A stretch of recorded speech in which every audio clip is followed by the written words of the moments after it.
Alors, on reprend Baruch Hashem Netzar Israël, chapitre 10. Et vous vous rappelez que nous avions mis en évidence, en réalité, les différentes strates, n'est-ce pas, philosophiques, historiques, cosmologiques, si je puis dire, de la spécificité d'Israël, effectivement, qui est inaltérable au grand désarroi de la culture, notamment chrétienne, qui voudrait remettre en cause cette identité hébraïque si particulière. Maintenant, cette spécificité nationale de la nation hébraïque la diffère totalement, encore une fois, de toutes les nations qui pourraient ou qui ont pu ou qui pourraient exister dans le futur. Le Midrash nous dit comme cela. Dans le Midrash Tehilim, O nase Elohim lavo lakachato goy mikerev goy. Pourquoi ce Midrash est déjà très important de l'évoquer dès à présent? Comment naît une nation? Une nation, je tiens à le rappeler, elle naît à partir d'un petit groupe, ou même d'une personne, qui va s'installer sur une terre, et puis, de ce lien qu'elle va développer sur cette terre, eh bien, elle va développer un lien social avec des gens qui vont venir aussi s'y installer, et à un moment donné, ça va se transformer en une nation, en un peuple. Comment est né le peuple juif? C'est ça. Donc, ex nihilo. Ex-territorialo. Nihilo, le Nil? Non. Ex nihilo. D'accord? Il est, encore une fois, dans une réalité, c'est-à-dire que sans, j'ai souvent l'habitude de le rappeler parce que je trouve que c'est très amusant, la plupart des civilisations ont des mythes fondateurs. Notre nation, vous enlevez ce mythe, il n'y a plus rien. Oui, mais justement, je sais que tu peux. Mais ils sont nés et ils ont réussi à se libérer de cela. Les premiers philosophes vont être hérétiques à l'égard de ces us et de ces coutumes, de ces mythes grecs. Enfin, on connaît tous l'expression. Eux,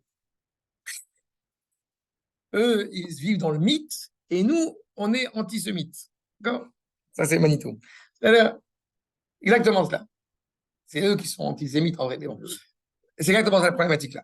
Ça veut dire qu'on est dans une réalité où le peuple juif, nous dit déjà le Midrash, regardez ce qu'il nous dit, Ke'ubar, pour reprendre les propos du Maharal, Ke'ubar she'unatun betor meya behema, ve'aroe noten yado ve'somto. Car enase Elohim lavo lakachat lo goy mekerev goy. Ubar, c'est un ovule. Oui, non, c'est l'embryon. Ah, l'embryon. D'accord? L'embryon est sorti de la matrice de la bête. De quelle bête s'agit-il? Égyptien.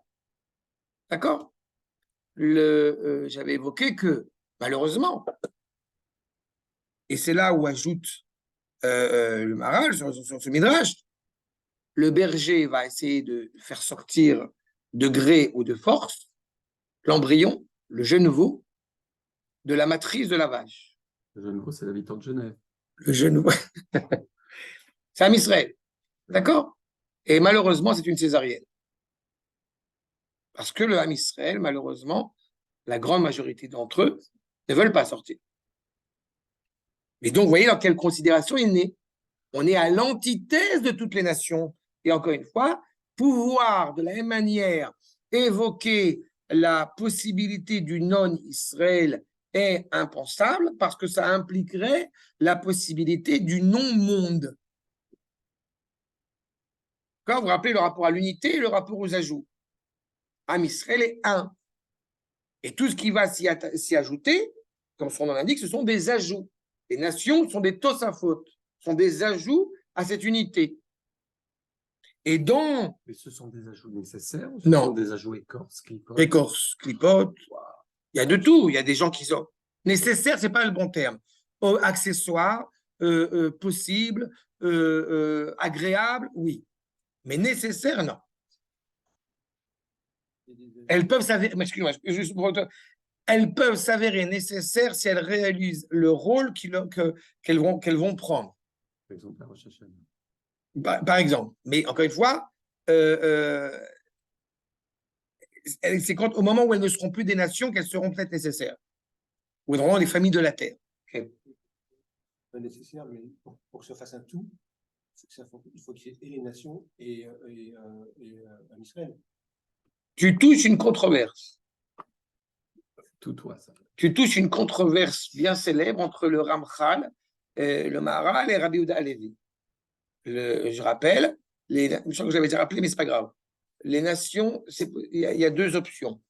Ou alors, elles ne sont pas nécessaires et elles n'auraient pas existé s'il n'y avait pas eu la faute du premier homme. Ou alors, elles font partie justement de cette réalité de la création. Mais les deux avis s'accordent pour une chose, c'est qu'elles sont là pour servir Israël. D'accord? À Rosh Hashanah, je le rappelle, on dit, dans mes cours que j'ai souvent enseigné cet enseignement-là, sur la liturgie de Rosh Hashanah, ce que rappelle le Ramchal, dans Amar HaChochma, c'est un ouvrage très important. Si vous avez l'occasion avant Rosh Hashanah, j'ai fait 2 cours ou 3 cours sur la liturgie de Rosh Hashanah. C'est très important de bien rentrer dans Rosh Hashanah en essayant de percevoir la somptuosité, la majestuosité, j'ai envie de dire, de la liturgie de Rosh Hashanah. Bref, traduit par le Raman de Reishriqui, et il est aussi sur mon site là-bas. Ça. Pour vous dire quoi?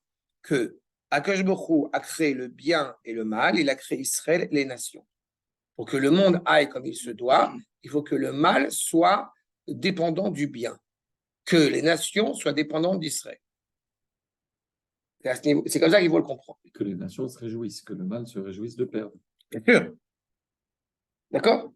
Et tant qu'on n'est pas dans cette réalité-là, et malheureusement au XVIe siècle, je vous rappelle, on est Luther, Calvin, protestantisme et compagnie, on est loin du compte. D'accord? Mais le Maharal, vous voyez, déjà une progression, une évolution dans le processus de se retrouver. D'accord? Cham. Ou Pirshu Beze. Advarim. Shamarnu ki lo nirchevu Israël kaasher hayu bemitzrayim. Il faut se rappeler qu'encore une fois, Israël n'a pas de valeur en Égypte. Il n'est rien en Égypte. Il s'est fondu dans la société égyptienne. כאשר היו במצרים, שהיה להם מציאות כלל, שהם נחשבו ישראל, שהיה להם מציאות, אם כן, היו ישראל זמן מה, ולא היה שם השם נקרא עליהם. On n'est pas Israël. Alors, encore une fois, c'est très important. Certains vont dire, on est Israël parce qu'on a reçu la Torah. Dans ce cas-là, ça voudrait dire que si on n'a pas de Torah, on n'est plus Israël. C'est possible. Dans certaines civilisations, si vous n'allez pas faire votre confession toutes les semaines, bah, vous rendez votre carte de membre. Aujourd'hui, il y a une expression qui est envisageable de la chrétienté, c'est se déchristianiser. C'est possible. Est-ce qu'on peut se déjudaïser? C'est même recommandé. Est-ce qu'on peut se déjudaïser? Non. Puisque la nature profonde d'appartenance à cette nation ne relève pas, encore une fois, d'une appartenance extérieure, mais d'abord d'une appartenance intérieure. On n'est pas Israël parce qu'on a reçu la Torah, on est Israël parce qu'on est Israël. Point. Tu n'es pas juif parce que tu agis comme un juif, tu es juif parce que tu es né juif. On est exactement, je répète, à l'antithèse de la chrétienté. D'accord? Donc, ce qu'il nous dit, on se découvre comme étant Israël, on se focalise sur cette nation qui s'est constituée, et je rappelle que le premier qui y voit cette nation, c'est le pharaon. Le pharaon parle des Bnei Israël. Le pharaon va à l'assemblée en Égypte, je le rappelle, en disant l'Égypte ne serait pas ce qu'elle est sans ses Juifs. D'accord? C'est pas vrai, il n'a pas dit sans ses Juifs, mais c'est moi qui ai ajouté ce mot-là. Au contraire, il est totalement, il a fait vœu d'ignorance à l'égard de tout ce que le peuple juif lui a apporté. À la différence de l'autre, là. Lui a apporté le juif aussi, non? Non. Les tefilines. Non. Je fais exprès, je suis un peu. Non. Il y a des similitudes physiques, mais l'Égypte n'a pas apporté. C'est des similitudes au sens simiesque. C'est pas au sens, c'est au sens sémantique, mais le totep, c'est rond alors que les fils sont carrés. Et évidemment, ils n'ont pas la même implication. Au contraire, c'est pour se décoller, se libérer du jouet égyptien. Libérer une limite quand même. C'est une forme de respect. Non, on se libère du jouet égyptien parce que le regard de l'Égypte, je le rappelle, fait qu'il n'y a rien au-dessus de la nature. Tout ce qui va animer l'Égypte depuis Yosef jusqu'à la sortie d'Égypte et le refus de Pharaon, c'est d'arriver à comprendre qu'il y a une réalité qui le dépasse. Et ça, il n'est pas capable de l'entendre. Et à travers l'Égypte, c'est le monde entier. Le monde entier n'est pas capable de comprendre qu'il y a un sens à l'histoire qui dépasse l'entendement. C'est un égo monumental. Oui, mais toutes les nations sont gérées par ça. Pourquoi Poutine il n'est pas géré par l'ego? Pourquoi Macron qui veut revenir à la France d'antan et pourquoi l'Amérique et qui voulait tout est géré par l'ego? C'est où tu es conquérant ou tu es conquis. La seule nation qui ne rentre pas dans ce carcan, c'est la nation hébraïque. Justement, et c'est en cela où elle est le salut de l'humanité. עכשיו, donc שהיה להם מציאות כלל, שרפרו, כי עדיין לא לקחם, אשר יתברך לעם. ואם כן, אפשר שיהיו ישראל בלא זה, אבל לא היו כך. En réalité, on aurait pu être totalement à titre. N'oubliez pas que Netzach Israël, c'est toujours la nation. On ne parle pas d'individus. Pas les 4/5 du peuple qui ne sont pas sortis, ils ont disparu. Ils ont été filtrés, ils ont été dilués dans l'histoire. Tous nos aïeux qui ont parcouru l'histoire du peuple juif et qui ont disparu, peu importe la manière dont ils ont disparu. Et à 2, 3, 4 générations, c'est fini. D'accord? L'histoire du peuple juif, encore une fois, dans son entité. Veimken, Yemsha, Sheyu Israël, Velo Ye, Shem Hashem Nikra Alehem, Kemo Shamarnu, d'autant plus que selon l'ordre naturel des choses, j'ai parlé de la naissance d'une nation, parlons maintenant de la mort d'une nation. Une nation, elle a un temps de vie qui est limité de toute façon, quelle qu'elle soit.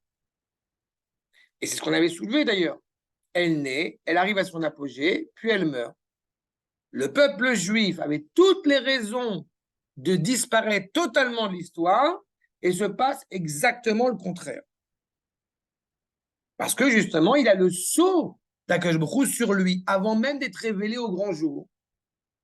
Les Chachamim, Kayu Israël, Ke'ubar, Sheshomto Aroé, Mikerev Imo, Kasher Hotzi Otam Misham. Ça voudrait dire que la matrice, la mère porteuse, c'est l'Égypte. Mais la mère de la nation hébraïque, le père de la nation hébraïque, c'est Akadosh Baruch Hu.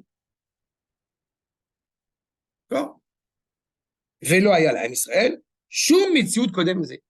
Le peuple juif en tant qu'entité n'existe pas avant la sortie d'Égypte. Mais qu'est-ce qui se passe avant la sortie d'Égypte? Je le rappelle, mais je l'ai déjà dit plusieurs fois. Avram Avinu, il lui est dit expressément, et on n'avait pas de l'hébraïsme la dernière fois aussi un petit peu, mais Avram Avinu, non, c'est pour le cours de Yonah. Avram Avinu, il lui est clairement évoqué l'idée de Esra Goy Gadol.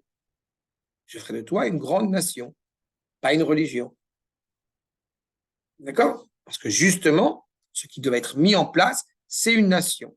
Et comme c'est une nation, on va apprendre, entre guillemets, en Égypte, pour reprendre le rapport d'apport que tu évoquais, mais ce n'est pas réellement un apport, mais on va apprendre de l'Égypte comment constituer une nation. Qu'est-ce que c'est une nation chez nous, un goy? Qu'est-ce que c'est une nation? Goy, ça vient de Gevia, c'est un corps. La nature profonde du peuple juif, c'est d'être au Beth Midrash. Si ça dépendait que de lui, le peuple juif aurait une inclinaison naturelle à être au Beth Midrash. Sauf que ce n'est pas ce que veut Akadosh Baruch Hu. Ce que veut Akadosh Baruch Hu, c'est constituer ce que j'aime affectueusement rappeler, Mamlechet Kohanim et Goy Kadosh. Mamlechet, c'est une entité politique. Kohanim, c'est servir Akadosh Baruch Hu. Ce qui veut dire que le politique, c'est Kadosh. C'est pas toranique, c'est pas dati, c'est pas religieux, mais c'est Kadosh. On parle des intérêts de la nation, c'est Kadosh. Quand on manifeste pour tel ou tel idéal qui s'inscrit selon le prisme de la Torah, c'est Kadosh. D'accord? Mais ça n'aurait pas pu se faire en Égypte. Alors, à l'inverse, pourquoi ne pas recevoir. Subtil, ce que tu dis. Oui, c'est très C'est important. c'est pas le kadosh qui est politique, c'est le politique de la nation juive qui est kadosh. D'accord. Oui, que Non, ça. mais je veux dire, C'est très important, Il n'y a pas grand monde qui l'a compris, j'ai l'impression, dans la politique actuelle. C'est très important. C'est ce que j'avais souvent soulevé sur le fait que les rabbinim ne doivent pas être partisans d'un parti. Par contre, ils doivent soutenir un projet, un cheminement qui amène à, encore une fois, qui est pédagogique pour nous amener à un certain nombre de choses. Mais j'ajouterais que si effectivement on est dans une situation d'idéal spirituel, on n'a pas besoin de sortir d'Égypte. Ouais. On reçoit la Torah en Égypte, l'histoire est terminée. Ouais. On Un culte, une doctrine. On a une synagogue magnifique. Bien sûr, on n'a pas besoin. Et je répète, on parle de peuple, on ne parle pas d'identité individuelle. Mais donc, pourtant, il nous est clairement exigé de prime abord de sortir d'Égypte. Pour se constituer en tant que nation, eh bien, il est fondamental de sortir d'Égypte. Exactement. C'est la naissance. Oui, mais on aurait La terre pu. d'Israël, oui, mais c'est le projet divin. Ah oui, mais là, ce que tu dis, ça voudrait dire qu'on est sorti d'Égypte pour entrer en Eretz d'Israël. C'est très ennuyeux ce que tu me dis maintenant. Ça veut dire qu'on soit sorti d'Égypte pour entrer en Eretz d'Israël, alors qu'on est sorti d'Égypte peut-être pour recevoir la Torah, semble-t-il. C'est typiquement Sylviane, ça. De raccourci. Non, mais elle a raison. Arrête, il a raison. Il a en train de rigoler parce que tu as tout compris. On est sorti d'Égypte pour entrer en Eretz d'Israël. Elle n'a pas compris qu'elle a tout compris. Elle n'a pas compris qu'elle a compris. On est sorti d'Égypte parce que, je rappelle, Moshe Rabbeinu, il est venu auprès des Chachamim et qu'il a dit Pakot, Pakadeti, et que ce Pakot, Pakadeti, c'est la clé de voûte qu'on a reçue de Yosef Hatzadi qui a dit n'oubliez pas mes os quand vous revenez en Eretz Israël. Et ce que tu me parlais tout à l'heure, est-ce qu'il y a un rapport avec Rosh Hashanah? Yosef Hatzadi, je vous rappelle, il est sorti de prison à Rosh Hashanah. Le peuple juif, il arrête de travailler en esclavage en Égypte à Rosh Hashanah. Se libérer du joug des nations, du bourreau, qu'on appelle ça, l'emprisonnement, encore une fois, de la nation hébraïque qui nous empêche d'être automatiquement hébreux. Ça commence avec cette sortie d'Égypte. De la même manière comme, encore une fois, je le dis avec beaucoup d'humour, puisque Rosh Hashanah, c'est la création de l'homme. Le monde a accouché de l'homme, avec un grand H. Donc, il aurait été judicieux que pour Rosh Hashanah, quand on va lire la Torah, on lise Adam Arishon. C'est une question qui m'a toujours interpellé. Pourquoi est-ce qu'on ne lit pas la naissance de Adam Arishon? On parle de qui? La naissance de Yitzhak. Et le lendemain, la ligature de Yitzhak. Pourquoi est-ce que justement, pour reprendre ta question, Stan, où se placent les nations par rapport à ça? La réponse est dans la lecture de la Torah. Le monde entier n'a été façonné que pour une seule chose. Pour qu'il puisse y avoir un kiff et une intimité entre Akadosh Baruch Hu et sa plus belle fiancée appelée Am Israël. Ça, c'est pas le Réchit. C'est pas le Réchit. C'est après le Réchit. C'est après le Réchit. Le Réchit, il est l'essence de cela. Okay. Et les Toldot Hashamayim Varetz P. Ibaram, tu as un grand hey pour te faire rappeler que les engendrements de toute la réalité céleste, spirituelle et la réalité terrestre, matérielle, n'a qu'un sens. B. Ibaram, pour Abraham. C'est la mise à bas, mais c'est l'accouchement du projet qui est déjà énoncé dès le départ. L'idée, encore une fois, d'être un peuple n'est pas effectivement né à la sortie d'Égypte, mais il a été pensé bien avant, puisque j'ai évoqué Abraham Avinu. Il était déjà énoncé auprès d'Abraham Avinu que nous serions guerriers, que nous serions une descendance, qu'il aurait une descendance qui serait étrangère sur une terre qui n'est pas la sienne. Alors pourquoi est-ce qu'on a besoin de la césarienne?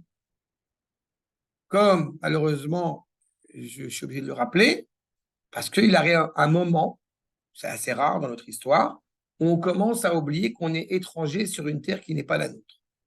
C'est rare, mais ça arrive de temps en temps chez les Juifs, de temps en temps, mais c'est furtif comme ça. Pardon? C'est récurrent surtout. D'accord? Ou misé tida, qui y אפשר שיהיו ישראל בלא זה כלל, שלא יהיה שם השם נקרא עליהם. Israël n'avait aucune raison d'exister. Il y a encore une fois des centaines, des milliers d'esclaves qui ont perduré à travers l'histoire. Et encore une fois, ils n'ont pas forcément survécu, et certainement pas en tant qu'entité. Ce qui montre bien encore une fois que la présence, que le sceau d'Akadosh Baruch Hu l'anime.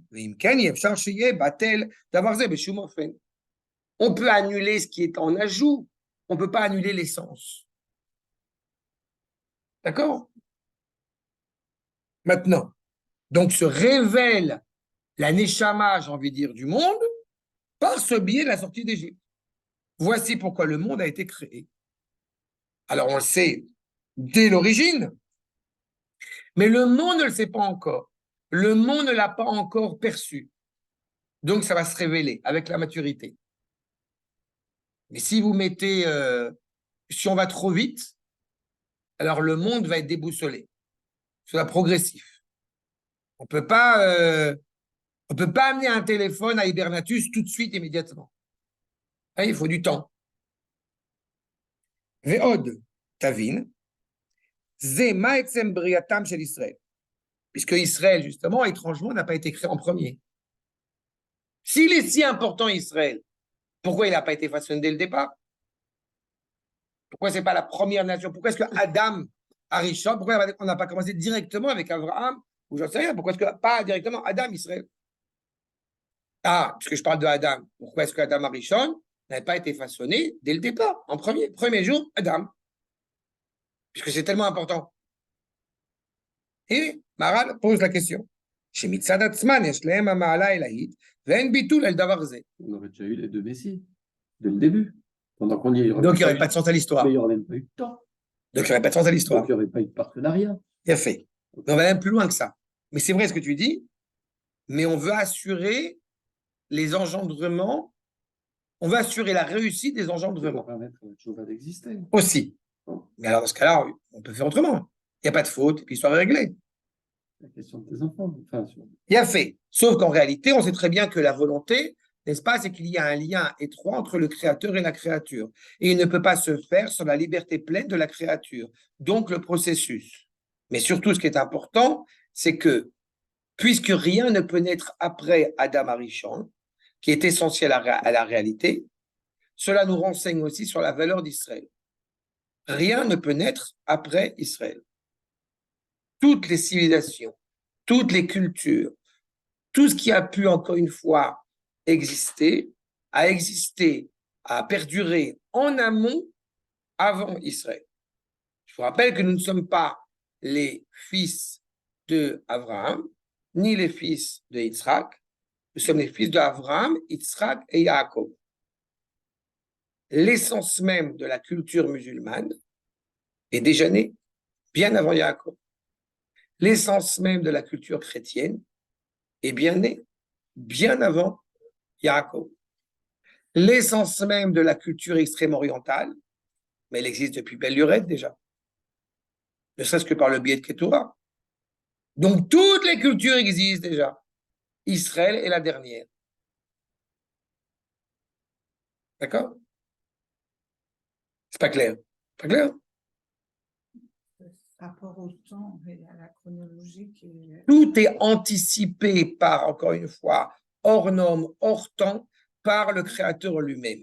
Mais tout se met en place dans l'histoire de l'humanité avec Israël en dernier. Je peux anticiper, comme tu viens de l'écrire, comme tu viens de le dire, plutôt que de dire ça existait.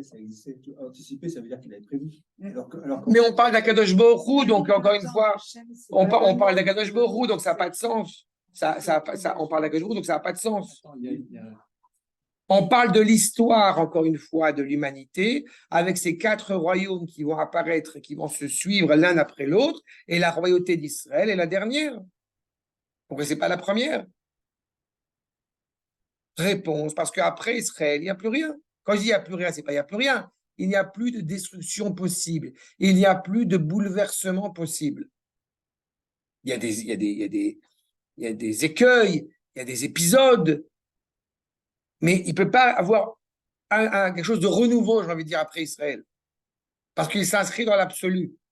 Mais de parler d'avant ou d'après, ça n'a de sens que dans la dimension humaine.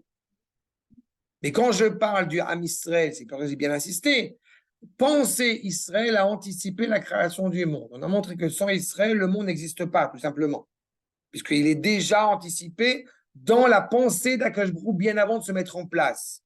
Mais étrangement, dans l'histoire de l'humanité, on n'apparaît pas en premier. Mais allons plus loin. On parle d'Eretz Israël toutes les 5 minutes. Parce que le premier est à l'heure. Justement, c'est qu'après le premier, il y a toujours Oui, mais c'est un premier. Non, c'est un premier qui est à l'échelle physique. Donc, ce n'est pas le premier au sens primeur qu'on a évoqué. Voilà.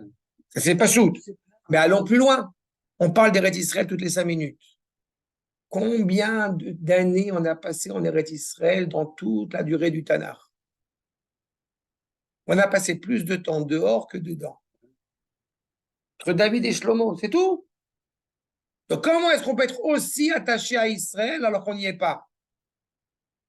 Réponse. Parce que le lien qui nous rattache à notre peuple, le lien qui nous rattache à notre terre, est un lien qui n'est pas naturel, qui n'est pas biologique, qui n'est pas immanent, il est transcendant, il est par essence. Regardez la suite. Yesh lilmod davar ze midivrei chachamim, asher hodiu lanu devarim elu, bechokmatam be'amram. Justement, cela nous est enseigné par les chachamim dans le traité de Yevamot, ve etnat soni, mara'iti, Adam Atem. Et je vais donner donc le troupeau que je garde, et il nous fait ce parallélisme entre son troupeau et Am Israël, son avec un S majuscule. Et il ajoute Adam Atem, ceux qui sont appelés Adam. Qui est appelé Adam? Am Israël. Atem kerouim Adam, velo aumot kerouim Adam. Alors dans ce cas-là, comment sont appelées les nations?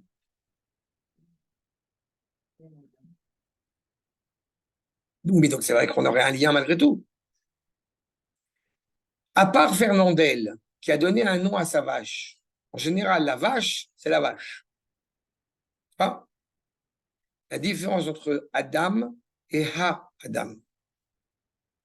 Adam est un nom propre. Adam, c'est homme. Le genre humain, c'est Ha-Adam. Vous avez l'homme par excellence et vous avez le genre humain.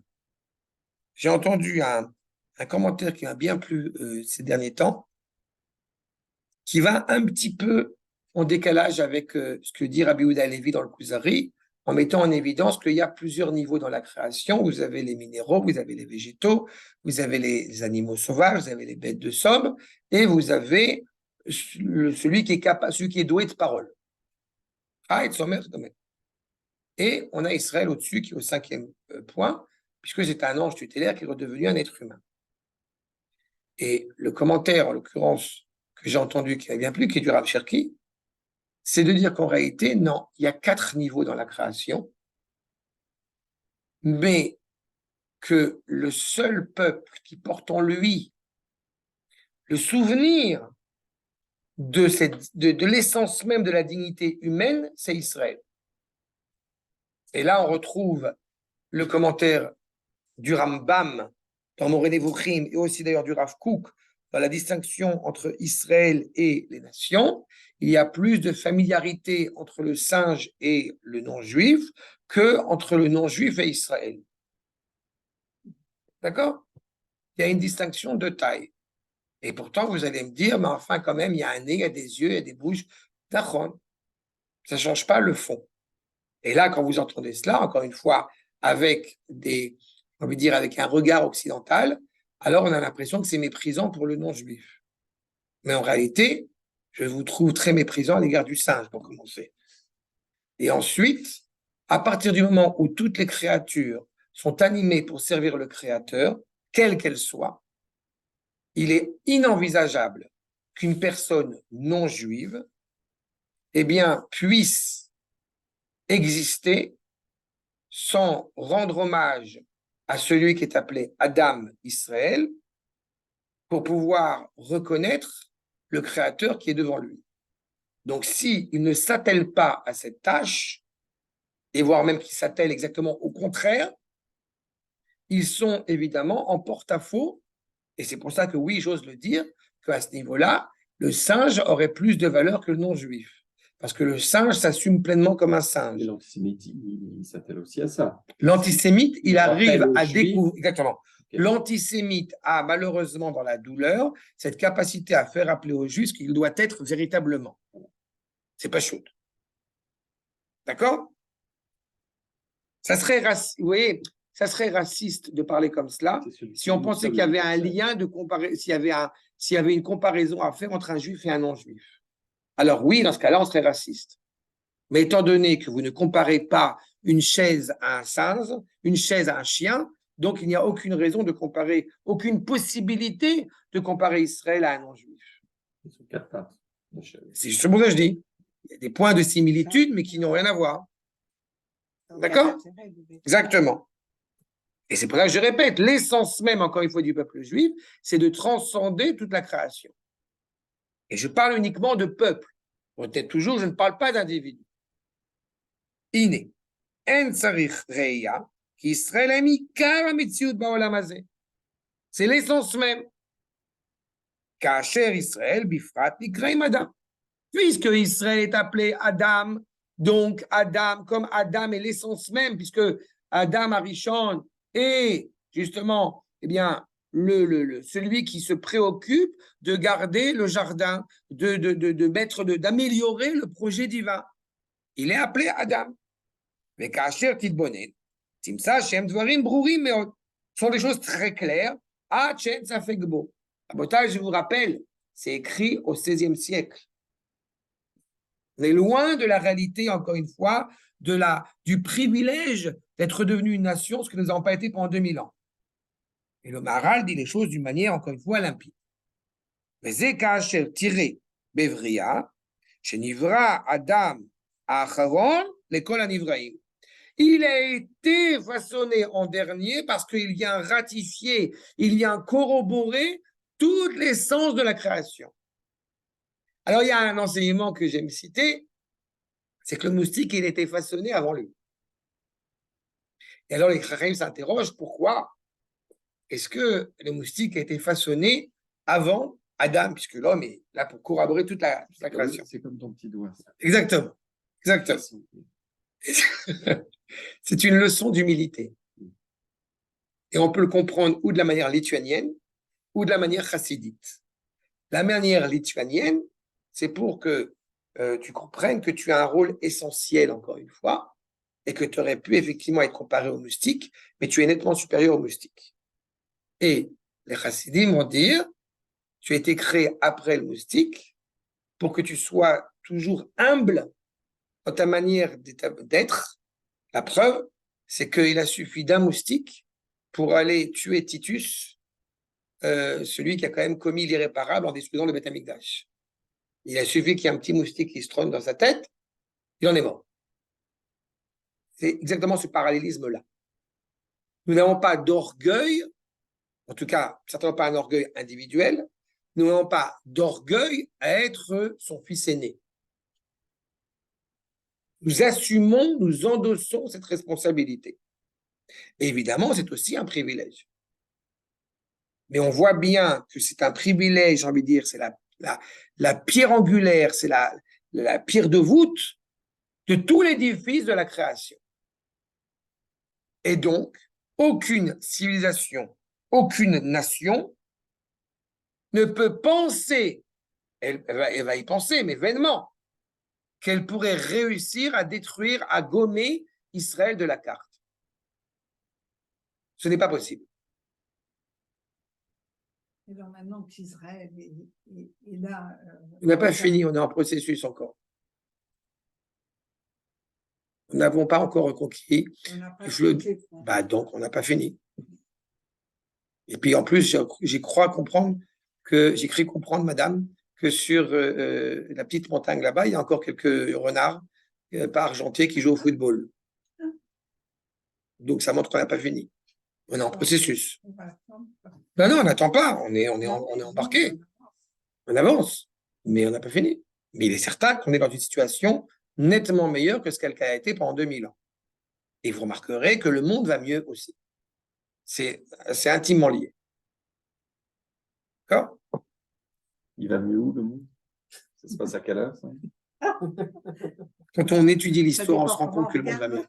Très honnêtement, quand on étudie l'histoire, on voit bien que le monde va mieux. Bah, Je n'ai pas dit qu'on est arrivé au summum, certainement pas. Mais oui, le monde va beaucoup il mieux. n'y a jamais eu autant de monde sur Terre. C'est comme quoi il y a moins C'est de vrai. maladies. Si. Mais C'est tu vas même à inédit, l'origine. C'est inédit. C'est Les jamais morts vu. infantiles, les morts-nés, les morts infantiles, C'est vrai. rien qu'à ce niveau-là. Bêtement. Mais pas que ça, il y a plein d'autres domaines. La qualité de vie aujourd'hui, qui avance. D'accord? Achat, en tous les cas, mais il est certain que la question morale, elle est posée. Et elle incombe à Israël, encore une fois, d'être ce qu'il est. C'est en cela, encore une fois, je reprends.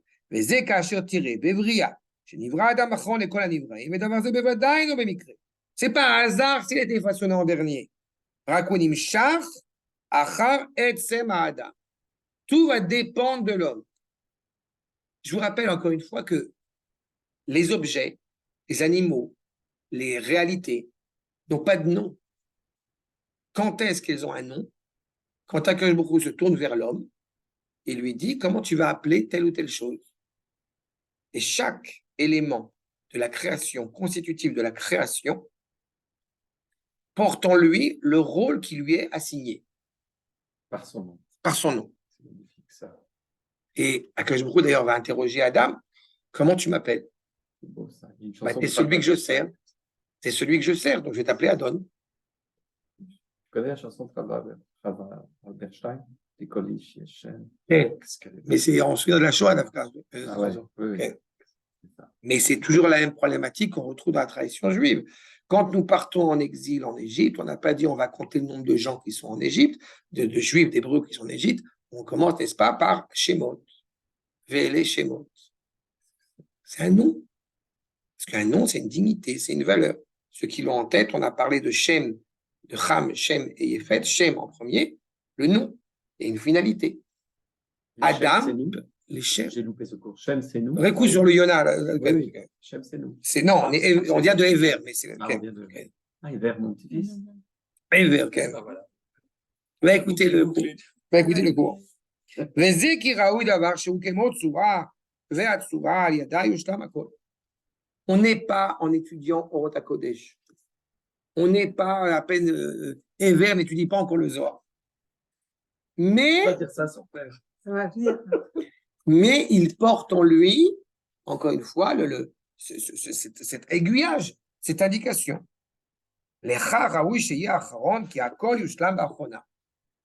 Rira bien qui rira le dernier. J'ai parlé de Yitzhak tout à l'heure. Il rira dans le futur. Et tu remarqueras, comme j'aime à le rappeler, quand est-ce qu'on va commencer à rigoler? Ben, le musulman, il te le répond. À partir de quand? Pourquoi on peut commencer à rigoler? Parce qu'il y a écrit Shira Malot Beshuvat Sion. Au moment où le peuple juif revient en Israël, on peut commencer à rigoler. Et voilà. Maintenant, on commence à rigoler. Bon, c'est clair, pas encore la panse. Mais on commence un petit rictus, un petit. Et les premiers à s'en rendre compte, d'ailleurs, et c'est ce qui vont se rendre compte qu'il y a quelque chose d'exceptionnel qui s'est produit, je le rappelle, c'est les goïms. Igdil Hashem la sotimele. Yomru agoïm. Les goïms, ils voient des trucs exceptionnels que nous, on n'arrive pas toujours à percevoir et à saisir. Là, on apprend. Parce que nous, on a à les vivre, on n'a pas juste à les. Nous, on est, oui, on l'est. On est. Oui. D'accord? C'est comme quand pour prendre ta remarque tout à l'heure, il y a des comportements, je peux parler de mes enfants, il y a des comportements où mes enfants ne sont pas en train d'être en extase devant des choses qu'on fait parce que, bah oui, c'est évident. Hein, mais c'est ça le problème, c'est quand c'est évident, après, on oublie que cette merveilleuse idée d'être ce que nous sommes. Pourquoi on est Meouchar? En hébreu, on est Meouchar. C'est quoi Meouchar? Ani Meacher et Atzmi. Okay? Je suis en cohérence avec ce que je suis véritablement. Ce qui doit choquer quand un non-juif est comparé au singe, c'est pas le fait qu'il soit comparé au singe, c'est le fait qu'il saisisse qu'il est en désaccord, en incohérence avec ce qu'il doit être, avec ce qu'on attend de lui. C'est quoi les Hacher? C'est Yachar? C'est un lien? Non, Non, c'est quoi les avec Hacher? l'Aleph. Ah. Meouchar, ani Meacher et Atzmi. Je m'autorise? C'est ça, je m'autorise, je ratifie ce que je suis. Achab, mipnechach, nivra Adam acharon el hakol. לפי שהאדם צורה אל התחתונים. והוא השלמה כל התחתונים. Puisque, comme je l'ai dit qu'à l'instant, si l'homme, il donne le nom aux choses, donc il donne l'essence aux choses, il donne la valeur aux choses. C'est pas à vous que je vais expliquer la différence entre une table et la table. Et entre parenthèses, pour rebondir sur un cours que j'ai fait ces derniers temps, mais qui touche directement notre propos, quand on parle de matériel et on parle de matérialisme, ce sont deux notions distinctes. Mais quand on parle d'un rapport, justement, à la fois à l'échelle de Am Israël vis-à-vis de l'humanité, de l'homme vis-à-vis de la femme, le rapport est sensiblement le même. C'est Adam qui va donner sens à la création. C'est Am Israël qui est la Neshama de l'humanité, de la création, et qui va se révéler aussi comme corps, puisqu'on passe de Yaakov à Israël. Et c'est la femme qui va donner sens à l'homme. C'est la femme qui permet à une table de devenir la table. dont on parlait pour la maison. Exactement. Exactement. Et ça, vous comprenez le lien que je fais? C'est exactement cela. La tsura qui est évoquée chez le Maharal. Il donne l'essence aux choses. Ashlama et la tartonie. Il complète ce qui a priori était désuet ou sans importance ou inférieur. Le sens en français, mais c'est le sens. Il donne le sens. Okay? E-S-E. Okay. Velechach nivra Adam be'achona. Et c'est pour ça qu'il a été façonné en dernier. Il ne pouvait pas être façonné après. Il ne pouvait pas être façonné en premier, puisque après lui, il y a plein de phénomènes qui se passent. Et je vais même plus loin que ça. Pourquoi est-ce que on s'interroge? Pourquoi est-ce que la Torah, elle commence par Bereshit en parlant de Adam et pas par Avraham? Et Raham répond, parce qu'après Adam, il y a eu la destruction. Mais après Avraham, il n'y a plus de destruction. Le projet est engagé. Vous vous rappelez les 2000 ans de Tohu, les 2000 ans d'interrogation si le monde va réussir, si le monde a un sens. Eh bien, c'est le sens de Tohu. Avec Avraham, on commence les 2000 ans de Torah. Ça y est, les rails sont construites. Mais on le sait dès le départ, puisque j'ai évoqué Eletodot Hashayvaretz Beibaram. Oui, mais ça va avec la maturité du monde, ça va se réaliser concrètement, dans les faits.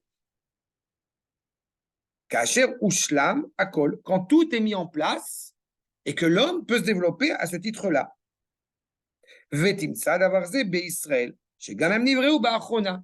Ce qu'on a vu chez Adam Arishon, on le retrouve dans le peuple juif. Vous avez quand même en tête que quand Am Israël se libère de son esclavage, ce n'est pas seulement Am Israël, et on l'avait évoqué, qui se libère de son esclavage, c'est le monde entier qui se libère de la compréhension, de l'interprétation qu'il s'est fait de l'esclavage. Qu'est-ce que ça veut dire? Est-ce que ça veut dire qu'après qu'Am Israël soit sorti d'Égypte, alors, eh bien, c'est fini, il n'y a plus d'esclaves sur terre? Non. Mais ça veut dire qu'on s'interroge sur la justesse morale de l'esclavagisme. C'est un bouleversement. C'est ce qu'a fait le peuple juif à travers toute son histoire. Alors qu'avant, l'esclave ne savait pas qu'il était esclave. Ni le bourreau savait que avoir un esclave était C'est problématique. C'est une anomalie. Ok. Mais alors après tous les choix qu'ont fait d'autres civilisations, enfin le vrai démarrage de l'esclavagisme moderne avec la traite de toutes sortes de choses et le commerce, en fait, c'est quelque part en connaissance de cause qu'ils l'ont fait, puisqu'on se posait la question. Il y a eu une influence, bon gré, mal gré, comme je l'ai dit tout à l'heure, d'Israël sur les nations. Bien Le sûr. commerce, c'est noble, cela dit. Le commerce, c'est pas toujours l'esclave. Le commerce, c'est quelque chose Non, de mais quand très une noble. société n'est régie que par le Commerce, commerce, c'est problématique. Quand une société n'est régie que par le commerce, c'est problématique. Le commerce doit avoir des règles morales, mais Oui. le commerce, c'est quelque chose de très noble. Oui, oui, je dis, la société ne peut pas être générée par le commerce. On a perdu le soldat, la chose qui est. Ça, vous suivez? Bon. Veyesh lahem bezez gulat adam, shenivra be'achona. On retrouve encore une fois cette dimension particulière d'être rattaché à la source, d'être rattaché encore une fois à la racine même de la création. Sharelotimtsa shumuman ivret veitse lefroal achar Israël. Tu vois, Stan, pourquoi j'ai dit ça? Ce que dit le Maharal maintenant. Tu ne verras aucune nation qui a été façonnée après Israël. Même pas la Belgique. Ouais, mais encore une fois, ça revient à ce que tu disais tout à l'heure. Quelque part, on pourrait dire qu'il y a eu des décès et que celle qui sort la dernière, c'est Israël qui domine tout le monde. Oui, mais ce n'est pas une domination, c'est ce qui va donner sens au monde. Dominer, c'est peut-être pas le bon terme, mais qui est la plus aboutie. Oui, et alors? Ah oui? Je dis pas ça en. Non, mais oui. Mais pourquoi il y a eu des tentatives de nation avant? Ben, tu vois, et ça. Mais c'est un avorton d'Israël. Oui, c'est mais pas l'inverse. la nature de la nation, le judaïsme va permettre, l'hébraïsme va permettre de réparer les anomalies de Édom. Mais Édom est né avant Yaakov. Si on regarde- Ishmael est né avant, Ishmael est né avant Yitzhak. Je comprends ce que vous dites, mais je comprends pas. Ishmael est né avant Yitzhak. Donc, il aurait été envisageable dans le processus de mise en place du peuple juif que Ishmael soit le peuple juif, Mon Dieu. que Édom soit le peuple juif. C'est vrai. Mais grâce à nos matriarches notamment, elles ont bien compris que non, ce n'était pas possible. Moshe Rabbeinu, quand il va s'interroger sur son identité, il recherche où se trouve l'éternité. Est-ce que c'est l'Égypte qui est Israël ou c'est Israël qui est Israël? C'est une question qui est posée. Aujourd'hui, on en parle avec facilité parce que nous vivons cette histoire à notre échelle où le peuple est déjà bien assumé, même pendant 2000 ans. Mais quand le peuple est en gestation, est en construction, on s'interroge, qui va prendre sur lui la charte morale de l'humanité? On peut presque penser qu'il y a une sorte, ça finit, quoi. En fait, tu vois, par rapport à ce que tu viens de dire, c'est qu'à un moment donné, donc, ça peut passer par Ismaël, ça passe par Isaac. Chaque fois, on gagne. C'est une mutation. On gagne C'est parce qu'il y a un richesse, manque, quoi. bien sûr, Isaac, bien sûr, après, etc., donc, pour arriver à Yosef. bien sûr. Voilà. Oui, oui, oui. Le Les cas extrême nations- de l'homme, c'est l'Ashkenaz. Les nations, elles sont nées Un bug. à l'épisode de Babel, par exemple. C'est là que tout le monde s'est mis. Il y a eu les 70 autres langues, donc c'est un signe de civilisation, la langue. Donc, ils fait partaient la de semaine C'est dernière. intéressant ce que tu Il a dit que c'est comme la baleine, la tour de Babel. C'est pas passé comme ça. Écoutez, D'ailleurs, il a tu pas peux- raconté. tu peux écouter le cours sur la parashat Noach et le postmodernisme, s'il te plaît. D'accord. S'il te plaît. Viens, on se fait tous les deux 50 heures de YouTube. Non, parce que en plus, ça, vous étiez là, je suppose, je crois que vous étiez là. Et donc, c'est pas grave, je répète les choses de trucs, mais c'est pour vous, je ne veux pas vous ennuyer. Mais les langues ont commencé bien avant la tour de Babel. C'est-à-dire, après le déluge, Noach, il a commencé à mettre en place la séparation des peuplades et ils se sont développés avec leur langue, leur culture, leurs yeux, etc. Le problème, c'est qu'on peut parler deux langues distinctes en pensant la même idée et fédérer autour de cette idée. Et ce que a créé malheureusement celui que j'ai coutume d'appeler Staline Nimrod, c'est qu'il a voulu en réalité unifier, uniformaliser les choses. Uniformiser les choses. D'accord? C'est la globalisation. L'espéranto. Oui, ben, c'est très dangereux. Et la preuve, ça n'a pas marché d'ailleurs. Oui. C'est-à-dire que les civilisations, ce que tu dis, existaient même avant. Enfin, Oui, bien sûr. elles étaient déjà Ah oui, diversifiées bien bien avant. sûr. D'accord. En fait, tu ne peux pas Ah, le non. par le haut. 50. D'accord? Mais elles existaient, bien sûr qu'elles existaient. Mais simplement, il y a une capacité, encore une fois, à pouvoir être orienté, être associé autour d'une idée fédératrice. Mais ils ne sont pas capables. Je te rappelle qu'Abraham Avinu, quand il est à Bethel, il a planté sa tente au milieu de nulle part, avec 4 ouvertures de tous les côtés. Tous ceux qui vont passer d'un endroit à un autre passent par Abraham. La terre d'Eretz Israël est au centre du monde dans la mesure où c'est le point de rencontre de toutes les cultures, de toutes les civilisations qui vont l'entourer, de l'Orient vers l'Occident, de l'Occident vers l'Orient. La famille hébraïque, justement, en tant que telle, elle est, et Abraham, je rappelle, Abraham hésitait même à accéder à cette circoncision qui peut-être le mettrait en retrait du monde.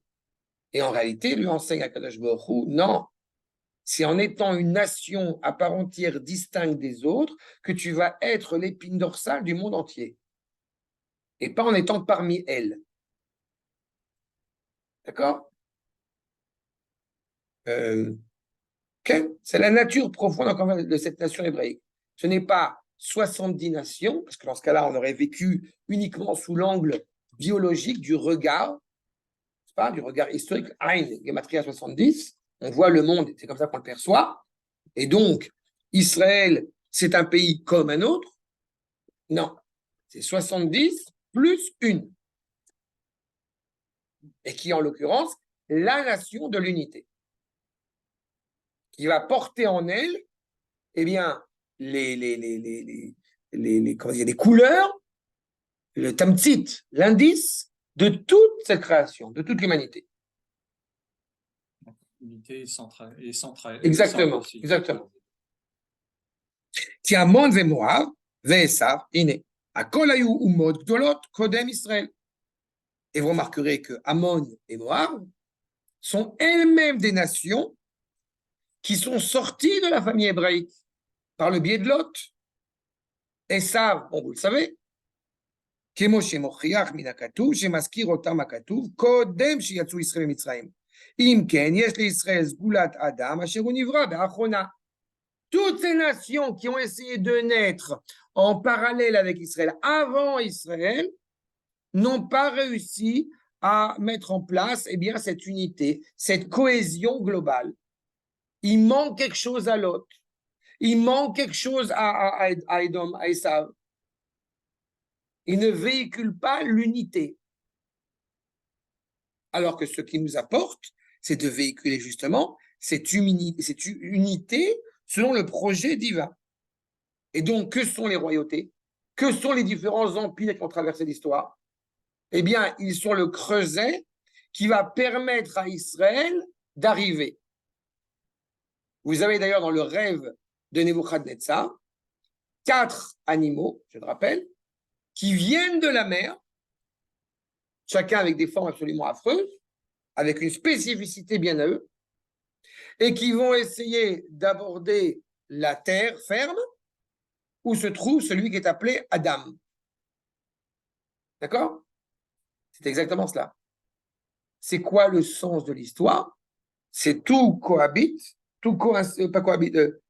converge vers Israël, vers Yerushalayim, vers cette direction-là. D'accord? On a encore quelques minutes, Ken. Juste pour terminer ce paragraphe au moins. Le Maharal, je poursuis. Kacher Ra'a Daniel, le prophète Daniel, même Shelet Arba Malchuyot, Imshil Kula Bechayot, ce sont tous des bêtes, ce sont tous des animaux féroces, sauvages. Ve'amar ve'echad chazit, avei bechazel leila, ve'aru im ananesh maya kevaranash. Ils ont tous apparu, clairement encore une fois en pleine nuit, et ils sont tous orientés vers ces nuées célestes où on voit apparaître celui qui est dignement appelé l'homme. La royauté, encore une fois, l'avènement messianique, qui donne sens à l'histoire. Qu'est-ce que c'est que le Mashiach? Qu'est-ce qui se passe chez les différentes civilisations quand elles parlent d'un être élu messianique? Il est coupé du monde. Le Mashiach, le Jésus-Christ, c'est une réalité qui est déconnectée de la réalité, d'un côté ou de l'autre. Qu'est-ce que c'est que le Mashiach pour la tradition juive? Comme son nom l'indique, c'est celui qui est oint pour honorer un rôle public. Mashiach, il a chanté Mashouach. Il est en train de réaliser l'unité des valeurs qui est inhérent en tant que tel à Israël.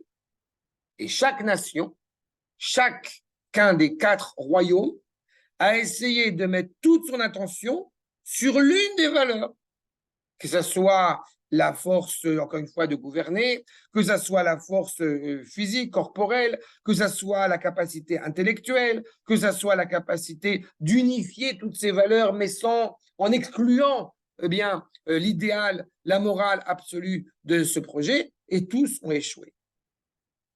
Le seul qui va réussir à mettre en place justement, en comprenant la valeur de chacun des éléments. Peut-on vivre sans corps? Non. Peut-on vivre sans intellect? Non. Peut-on vivre sans la capacité à être autonome, à s'assurer? Non. Et tout cela, est-ce qu'on peut le mettre ensemble pour faire une société idéale, mais qui serait dénuée d'un rapport à l'absolu? La réponse, là encore, non. Toute civilisation, toutes les sociétés humaines qui ont traversé l'histoire ont toutes échoué quand elles ont voulu se retrancher pour l'une ou l'autre des valeurs. L'avènement messianique est exactement l'inverse. Shehu Malchut Israël, mais Kolze, Mipnei she'ein haumot, Ikar hametziut. Elles sont incapables de le saisir. Dira le Rav Kook, Sod qui Médiat Israël, Sod qui Hashem Baolam, et Médiat Israël. Le trône divin ne peut résider que sur un État qu'on appelle l'État d'Israël. Et il dit ça bien avant l'avènement de l'État.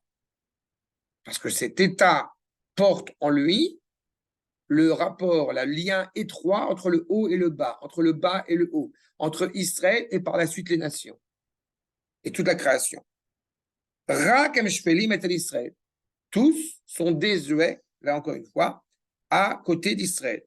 Les Chaf, Nikreu Chayot, ce sont des bêtes. On doit être méprisant à l'égard des bêtes. Non. Mais si vous n'êtes pas capable de faire le distinguo entre une bête et un être humain, on a un problème. Akash Baruch Hu le fait. Et comment je sais qu'il y a une distinction? Parce que la capacité, encore une fois, à améliorer le sort du monde, à donner sens aux choses, n'est faite que par l'humain. La preuve, c'est qu'Akash Baruch Hu, par exemple, a agi avec énormément de chesed auprès des différentes créatures, notamment le lion, par exemple, qui n'a pas besoin de cuire pour manger. Enfin, il se soucie, il se nourrit directement de ce qu'il a. C'est une grande bonté de la part d'Akash Baruch Hu. On pourrait à ce titre dire donc il y a une faiblesse chez l'homme qui n'est pas capable lui aussi de se nourrir de manière aussi facile que le lion. C'est vrai, sauf que cette difficulté est en réalité galvatrice puisqu'elle permet à l'homme d'améliorer le sort de l'humanité, le sort de toute la création. Nivraim bishvil atzmam, c'est ce qui est le cas pour les nations. Bishvil Israël, rak bishvil Israël. Toutes ces nations n'ont pas été créées pour autre chose que pour Israël, que pour honorer Israël, encore une fois. Dois-je rappeler que quand le peuple juif accède à son indépendance, cela a des répercussions sur toutes les colonies dans le monde entier. Parce que justement, quand Israël fait un pas, bon gré, malgré lui, cela influe sur le monde entier. C'est la nature profonde d'Israël. Ve'ilu Israël, Medame Otam, les bar anash, qu'Israël a mis karamitziut ba'olam hazeh, et kol hadvarim ha'ele brurim. Quand on regarde la réalité du monde dans lequel nous vivons, on pourrait se dire, mais regarde telle nation, elle est immensément riche. Regarde tel pays qui a produit autant de philosophes. Oui, mais on reste à l'horizontale. Ça reste limité, ça reste subjectif. Je souhaite aborder le monde sous un angle vertical. Et la seule manière pour l'aborder sous un angle vertical, c'est par le biais d'Israël.